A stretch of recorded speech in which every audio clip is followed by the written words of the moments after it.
નમસ્કાર મિત્રો, આજે આપણે આવી ગયા છીએ શ્રી મેલડી માતા મંદિરે, જેને ઉગતા પોળની મેલડી કહેવામાં આવે છે. અને આ મંદિર અમદાવાદ જિલ્લાના દસકોઈ તાલુકાના ઓડ ગામે સ્થિત છે. આજે આપણે વાત કરવા જઈ રહ્યા છીએ અમદાવાદ જિલ્લાના દસકોઈ તાલુકામાં આવેલા એક ખૂબ જ પવિત્ર અને ચમત્કારી સ્થળ વિશે, જ્યાં લાખો ભક્તોની અઢળક શ્રદ્ધા જોડાયેલી છે. આ છે ઓડ ગામની ટેકરીવાળી મેલડી માતાજીનું સુપ્રસિદ્ધ મંદિર. અમદાવાદ નજીક આવેલું ઓડ ગામ એક સામાન્ય ગામ લાગે, પરંતુ આ ગામમાં આવેલું મેલડી માતાજીનું મંદિર તેને વિશેષ આધ્યાત્મિક મહત્વ આપે છે. આ મંદિરને ટેકરાવાળી મેલડી તરીકે પણ ઓળખવામાં આવે છે, કારણ કે મંદિર થોડા ઊંચા ટેકરા પર સ્થિત છે. મંદિર પરિસરમાં એન્ટર થતા જ સામેની સાઈડે એક યજ્ઞ કુંડ આવેલું છે, જ્યાં યજ્ઞ અને હવન કરવામાં આવે છે, અને તેની સામે માં મેલડીનું મંદિર આવેલું છે. અને મંદિરના મુખ્ય ભાગમાં એન્ટર થતા જ અહીંયા મેલડી માતાના બે મંદિરો આવેલા છે.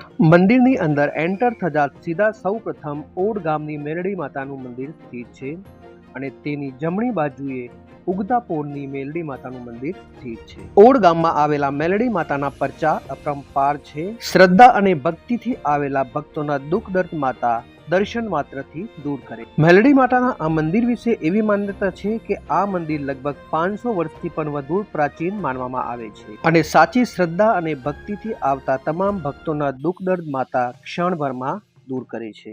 મંદિર પરિસરની અંદર એક નાનું ફૂલબાઈ માતાનું મંદિર પણ આવેલું, અને પરિસરમાં બીજું એક મંદિર પણ આવેલું છે, જે નારસંગા વીર બાવજીનું મંદિર છે.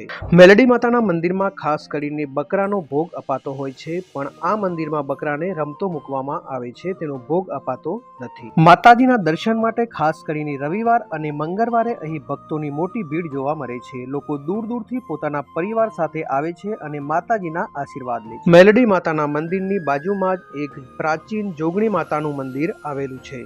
ઘણા ભક્તોનું એવું માનવું છે કે જો સાચા દિલથી પ્રાર્થના કરવામાં આવે તો માતાજી જરૂર ઈચ્છાઓ પૂર્ણ કરે છે. અહીં સંતાન પ્રાપ્તિ, આરોગ્ય અને જીવનની મુશ્કેલીઓ દૂર કરવા માટે લોકો માથું ટેકે છે. તો મિત્રો, મેલડી માતાના મંદિરની એકદમ સામેની સાઈડે એક ભોરાનાથનું પણ મંદિર આવેલું છે. તો જુઓ, આ છે ભોરાનાથનું મંદિર.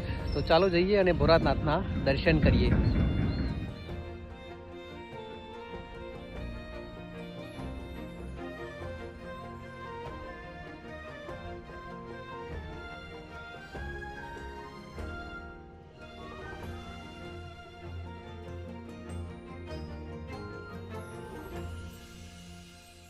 શિવજીના મંદિરની બાજુમાં જ અહીંયા એક પ્રાચીન કાલભૈરવ મંદિર પણ આવેલું છે.